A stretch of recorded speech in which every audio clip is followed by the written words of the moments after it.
So I'm going to go right here. Now, there's two ways I could do this. And this just popped up because remember I've talked about the dodge and burn tool, and I go, sometimes it can really be not a good tool. Well, here's a case where it can be a really good tool. So I can either go to my hue saturation and take this all the way down and take out all the saturation, or I can go up here to image mode, and this gives me all my different modes. So right now we're in RGB color, we could be in CMYK color, we've talked about that, but I'm going to go to grayscale. And it's asking me, do I want to throw out all the color information? I'm going to say yes. Okay, so now I've gone to grayscale. Does that make sense? So there is no, the other advantage of this is it's just going to be a smaller file if I change it to grayscale. Does that make sense? If I want to start doing color back into this, I'd have to go back to RGB or CMYK, okay? But the problem is, so there's a couple things I would start right away here, and I would go to probably my levels.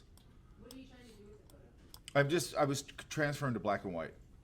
Some photos I just like black and white better. Oh, okay. And I'm on a black and white kick right now. But, so I could pull this up a little, maybe get away with a little bit of the light because it's so blown out. So now it's like a little better, okay? But if you notice over here, this is pretty, I'm not seeing much of it. Now that's fine if I'm cool with that, but I'm gonna go here to my dodge tool, which is the one that lightens it. I'm gonna get a soft brush, which it already is. Does it put a color over it, or does it like change the exposure? Like how does What, it, levels? like how does it, so if you're gonna go lighten that rock, how does it lighten it? Does it put a color over it, or does it like? How does what lighten it? You're saying you're gonna use the dodge tool to lighten that? Yes. It doesn't put a color over it, No. though, right? It just lightens it up. Like changes the exposure. It's just value. Okay. But I'm gonna knock it down. It's probably too strong right now.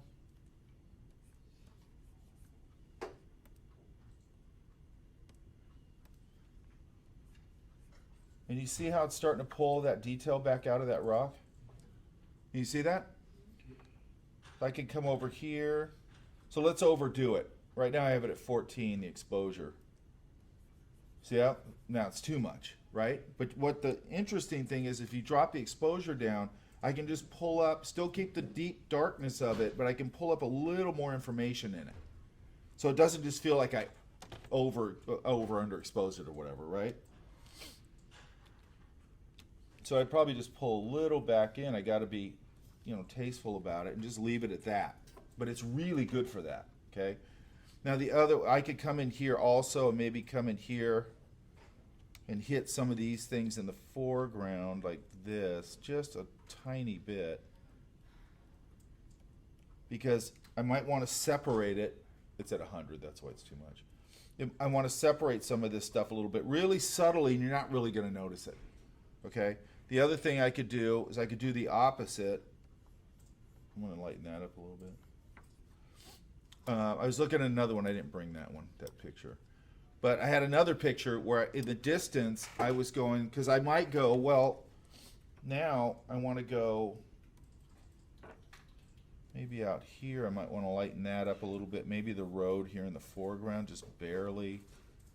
And I could go the opposite, because I was doing the opposite with another photo. Off in the distance, there was some stuff getting lost. So I was going in here and darkening things, just really subtly. Does that make sense? It works great on a black and white photo, okay? Because then I can come in. It's basically, the reason they call these, does everybody know what that means, dodging and burning? Okay, so look up here, you guys. There's two things here.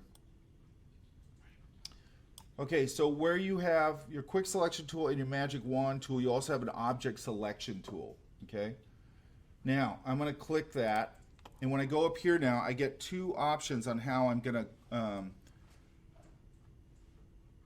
I could, if I had multiple layers, I would hit sample all layers. Right now I don't.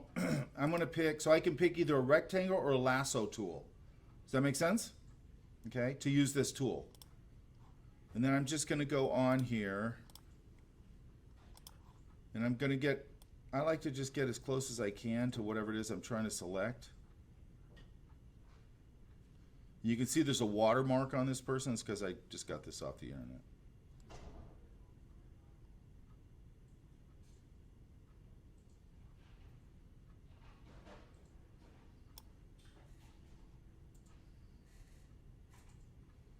and it makes a selection. You guys see that?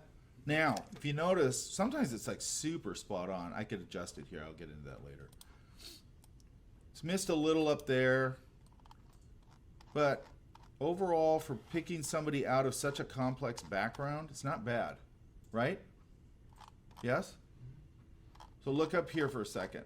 What I would probably do here is I would probably go back to our quick selection tool right here, take my eraser, and just adjust this mask. I have it at 9%, that's no good. I want to put it up, and I would just paint out some of this selection to try and get it a little more accurate. That's not too bad. So let's get out of here. I click this again right here.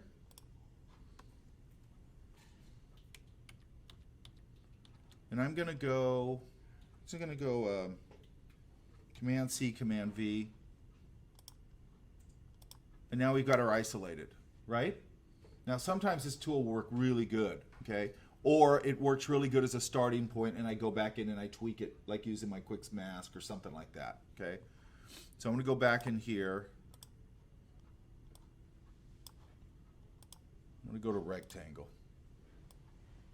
Sometimes this will work fine. And I'm just going to go, I'm going to expand this out a little bit. So I'm going to go to Select, Modify, Expand. I'll go by 3 pixels. That's probably good enough. And then I'm going to do something a little bit different here. So we've gone to Fill quite a few times. We go here to foreground color or background color, correct? This time we're going to go down here to Content Aware. And I'm going to go OK.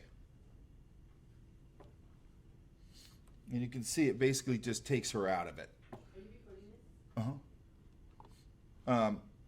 Now, it's got a little bit of ghosting there because I actually didn't, I should have tightened, I should have went out on the selection a little more. That's the only reason I have any ghosting there. Let's see if I can go back. I'm gonna pull it out some more. I'm gonna go to Filter, or I'm sorry, Select, Modify, Expand. I'm gonna go another 7. That's better. So now let's try it again. Edit, Fill, Content Aware, and that's pretty clean. Now I could come in here and I could go in maybe with this tool, with my stamp brush tool, or maybe my healing brush, whatever. And if there's anything I want to change here, like maybe this, let's go to this one. Let me go to the patch tool and see if I can make that work. I don't like that little cloudy area right there.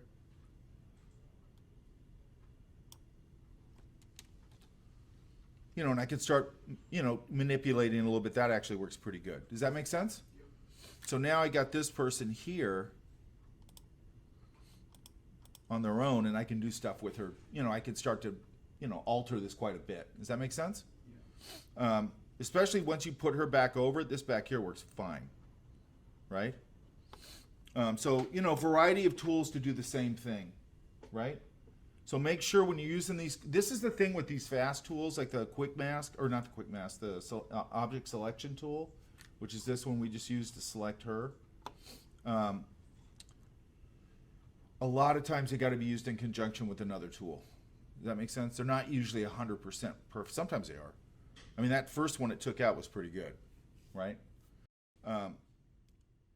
So let's, do you guys want me to give you this image?